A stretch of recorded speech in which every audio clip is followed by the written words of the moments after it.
Shoujo, ben trovati nuovamente sul canale di Barbanerd, il 15esimo, quest'oggi review del capitolo 298 di My Hero Academia, A Crumbling Sound, cioè il suono dello sgretolarsi, lo sgretolarsi di una società che ormai è allo sbando più di quanto potesse sembrare precedentemente e meno di quanto potrà sembrare l'indomani di questo capitolo qui. Allora, capitolo che si apre in maniera molto inaspettata, cioè con un flashback che ci riporta ai tempi in cui Re Destro era appena stato sconfitto, dove appunto la League of Villain diceva sai che bello, insomma, come ce la potremmo spassare mangiando sushi se fossimo sulla cresta dell'onda. Effettivamente il sushi poi gli è stato offerto, ma dall'esercito di liberalizzazione o dalla Death Nerat, inventetela come volete. E si parla di Re Destro, del motivo per cui era rimasto a farsi curare nelle sue strutture private piuttosto che andare all'ospedale.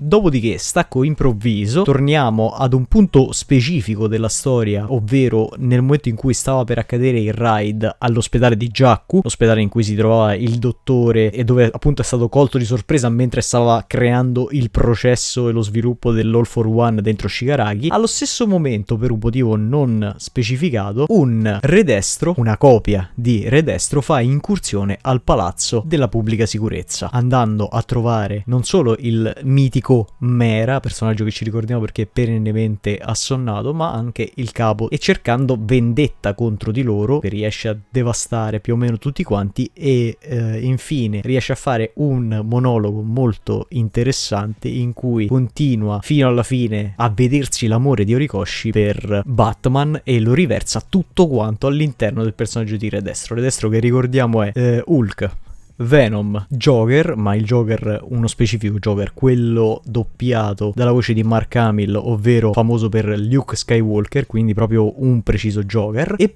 poi quest'oggi aggiunge un tassello a questo personaggio e gli dice: io fino a questo momento ho fatto due facce. Cioè, ho fatto due facce. Da una parte ero il CEO della Death Nerat e vi ho fregato con quella scusa banale di facciamo una joint venture tra la Death Nerat e la pubblica sicurezza. Dice: voi sì, ovviamente avreste dubitato dopo quello che è successo a Deika City, ma comunque sia non potete non permettervi di collaborare con un'agenzia tanto importante come noi. E dall'altra parte invece era il capo in carica dell'esercito di liberalizzazione, fino a che non è stato poi spodestato. Re Destro, anche se diciamo sembrava imbonito dopo essere stato sconfitto, in realtà continuava puntualmente quella che era la volontà di Destro, andando proprio ad attentare ai piani alti del governo, quindi facendo questo raid improvviso e inaspettato. Però forse questa introduzione così era per tappare un buco di trama che magari era rimasto in sospeso, e forse con queste ultime scene di Re Destro semplicemente decide di chiudere il capitolo esercito di liberalizzazione, chiuderlo però con un ultimo appunto interessante che viene detto da Destro, che dice: è vero, voi avete dimostrato questa vostra repressione civile, ma noi cerchiamo una libertà genuina, libertà data dai propri quirk e libertà di azione, e i semi di questa libertà sono stati piantati. Una filosofia molto interessante quella dell'esercito di liberalizzazione, che però può sfociare in dittature e altre problematiche, ma che di base diciamo può fondarsi su un principio interessante, che è quello della libertà di utilizzo anche del proprio quirk come parte del proprio corpo. Ma detto questo, lui dice di questi semi piantati, dopodiché poche ore dopo quell'incursione lì vediamo cosa è successo con tutto quanto lo sviluppo di quello che c'è stato e tutto quanto questo arco narrativo che è appena passato. Ma il capitolo diciamo poi comincia ad ingranare, ritorniamo finalmente al presente, ma 6 ore dopo l'attacco del Tartaro, ovvero dove ci eravamo lasciati settimana scorsa. Quindi abbiamo la Xi'an Prison, la Baku Prison e la Queen Prison, più altre prigioni che ci vengono dette dopo da All for One, ben 7 prigioni, tutte quante liberate da All for One, che viene scarrozzato tra una prigione e l'altra da questi elicotteri di emergenza che hanno un sistema interessante per essere pilotati, ovvero soltanto a controllo biometrico, e ci vuole un impiegato di tale società per guidarli, ma ovviamente non è un problema se controlli l'impiegato che controlla l'aereo, quindi All for One ancora ancora una volta stupisce in positivo per la sua malvagità incredibile. Questi vari raid e reality troop che sta facendo sono da parte del suo corpo, quello secondario. Non c'è stato ancora quel trasferimento semplicemente perché, come c'era stato detto dallo stesso All for One, è necessario perfezionare il corpo di Shigaraki. Ancora un po', ancora non è pronto. E come vuole farlo? Si vuole far proteggere dalla League of Villain per il tempo necessario per cui il corpo di Shigaraki si possa restaurare al 100%, e poi non soltanto questo, ma lui stesso lo renderà pronto e perfezionato per accogliere All for One al 100% all'interno di sé. Questo è più o meno quello che ci viene detto nelle vignette successive, in questa vignetta molto interessante qui. Ma prima di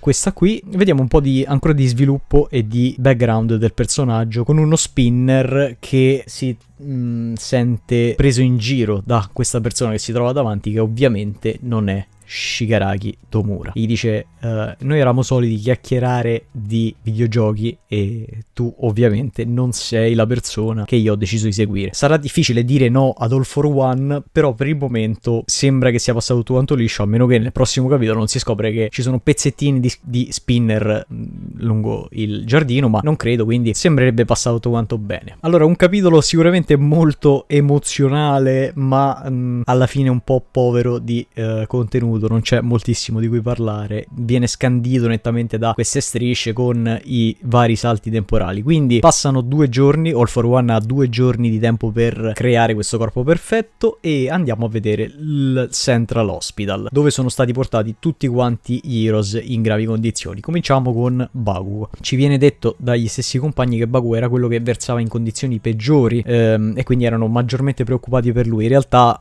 belli paraculi i suoi compagni, perché non è proprio Bakugo quello che preoccupava di più, visto che Gran Torino aveva un buco anche più grande nello stomaco e scopriamo che sta bene. Todoroki, sì, ovviamente anche lui non se la passa bene, ma a fine capitolo vedremo chi è che sta leggermente peggio di Bakugo. Però molto belle e di colore queste scene tra i compagni, che comincia ad esserci affiatamento, perché anche loro si stanno abituando a capire quello che è il personaggio di Bakugo. Dice: quando è incazzato di base vuol dire che sta bene, se ha altri comportamenti è lì che bisogna preoccuparsi, ma per il momento questo è il Bakugo che conosciamo. Un Bakugo che però, diciamo, vediamo con espressioni nuove, molto preoccupato per persone che di base sembra poco importanti, ma che poi effettivamente lo sono, e si vede dalla preoccupazione che traspare in queste scene qui. Come dicevo, Gran Torino è sano e salvo per un pelo. Nella parte centrale mi sono dimenticato di citare anche Aizawa Shota, che nulla, se la cava con una gamba amputata e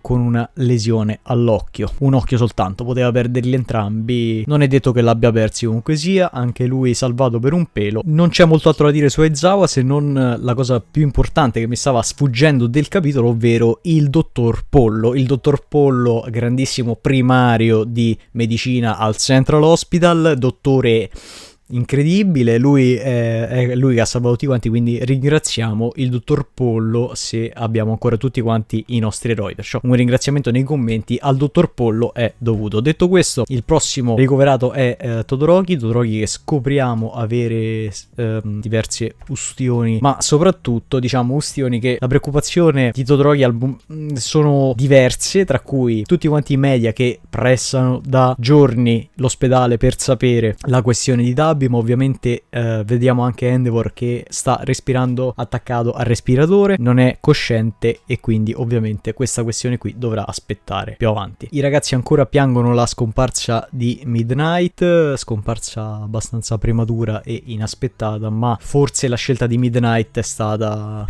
magari Horikoshi ha pensato: devo far fuori qualcuno importante ma non troppo, e quindi se l'è presa con Midnight, è toccata a Midnight. Però ancora fatico a giustificare, è un po', non dico che è come la morte di Neji perché quella è ancora peggio, però insomma forse un po' gratuita, ma qualcuno effettivamente doveva morire e alla fine ha scelto per Midnight. Non so ancora come rapportarmi a questa morte, perciò andiamo avanti. Come dicevo, Endeavor non è cosciente, ma l'altro pensiero principale al momento di Todoroki è il fratello Dabi. Pensa a Dabi come un lui prima che arrivasse Midoriya, come l'abbiamo detto 10.000 volte.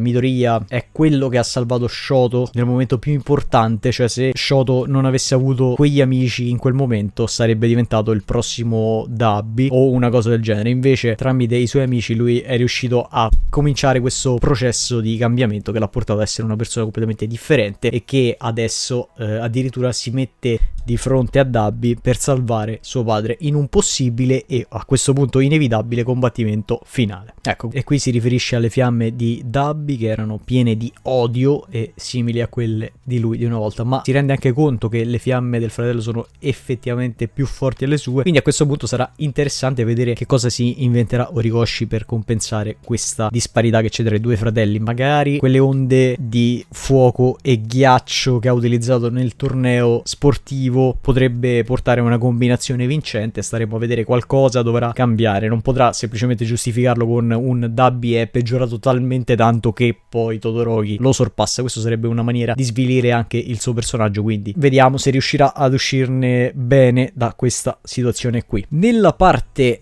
finale del capitolo vediamo non soltanto Natsuo e la sorella di Shoto che lo vengono a trovare, quindi qui veniamo a sapere che non è in grado di parlare per il momento, ma proprio nelle battute finali un Bakugo che si alza dal letto contro il parere degli amici e dei medici, perché ovviamente anche lui tutto quanto tappezzato e bucato, quindi è il caso che sia fermo, ma deve assolutamente andare a vedere Midoriya, perché gli è stato detto che tra tutti quanti quelli che sono ricoverati l'unico che ancora non ha preso conoscenza è Midoriya, un Midoriya che è in terribili condizioni, non l'abbiamo mai visto fasciato a questi livelli qui, con molto... Allora, il bendaggio è simile a quello del torneo sportivo, ma è molto molto più pesante. Solo la testa penso sia rimasta illesa. Come dicevamo già qualche capitolo fa, è palese che un Midoriya in questo stato non sarebbe potuto tornare a combattere o a essere un eroe, quindi un Midoriya in queste condizioni qui può soltanto, se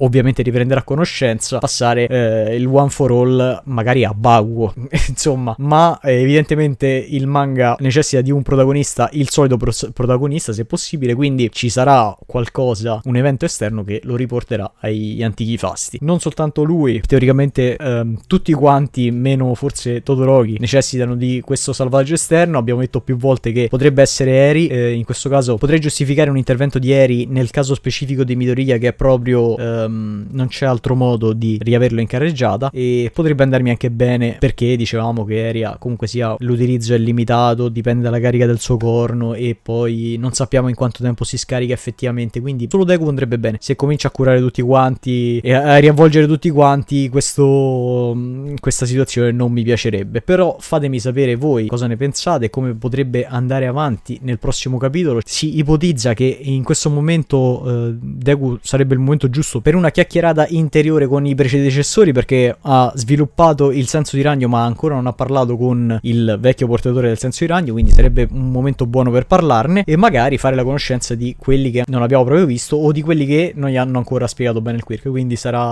magari potrebbe essere il caso di vederne uno prima di passare ad altro. Ma il prossimo capitolo probabilmente si aprirà con un Bakugo che strilla a Midoriya di svegliarsi, quindi una cosa molto importante a livello di sviluppo del personaggio ancora, perché non so dove lo vogliamo portare questo personaggio, non lo so. Fatto sta che i popolari di Pollo continuano a confermarlo come il favorito perlomeno dai giapponesi. Detto questo, fatemi sapere la vostra. Se il video vi è piaciuto lasciate un like, iscrivetevi al canale perché ogni settimana porterò il capitolo di My Hero Academia fino alla conclusione dell'opera, quindi tranquilli che ce la facciamo tutta quanta. Ovviamente lasciate un commento per dirmi se c'è stato qualcosa che non è chiaro, ma in questo capitolo c'era poco da spiegare e tanto da stupirsi e emozionarsi, diciamola così. Detto questo, io vi ringrazio per la partecipazione e detto ciò, statemi buona.